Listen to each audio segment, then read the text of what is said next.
So in this video, I will teach you how to do the classic force, and in this case, I'm going to force the ace of spades. Okay, so you don't mind, can you please touch one card, any card? This one? Mm-hmm. And this is the ace of spades. There you go. Now I'm gonna do it one last time. I'm gonna force the same card, the ace of spades. Okay, so you don't mind, can you please touch one card, any card? This one? Mm-hmm. There you have the ace of spades. So the next is going to be the tutorial. Okay, so this is the classic force, which is quite easy. It's not that complicated, but you need a huge pinky break. In this case, I did like 2 or 3 swing cuts. That's going to be good enough. At this point, I only have a tiny pinky break. And from the front, I tried to keep it uneven, not completely square, because they can see some gap right from the front. So when I spread, I always push down with a thumb. I ask the spectator to touch any card, and then right before I finish asking the spectator, in the middle of the spread, I put all these fingers right into the pinky break, which is a huge break right there in the back. But in the front, I try to maintain the pressure right here and keep spreading, keep pushing over here with a thumb, so it doesn't separate from the front.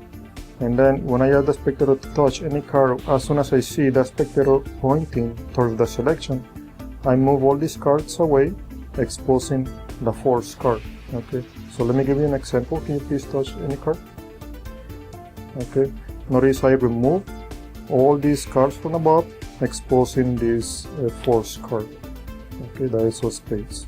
And just in case, if by any chance, the spectator is so picky, it happens to me quite a lot. For example, if the spectator ain't quite sure which one they want, and they end up touching a different card that is not the force card, well, you have to proceed to a different routine. So when you do this classic force, you have to be aware that if by any chance it didn't work, you have to go to another routine. Okay, so the routine you are about to show is gonna allow for you to change your mind just at the last minute. So one last time, let me show you here. I only have the little pinky break, so it doesn't happen a huge discrepancy in the front. I spread, and when I ask the spectator, can you please touch any card? And when I finish asking the spectator, I move all the fingers right inside so I can move everything away at once. Okay.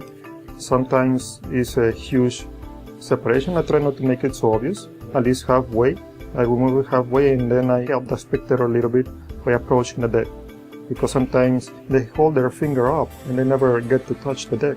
So if that happens, just go ahead and help them out.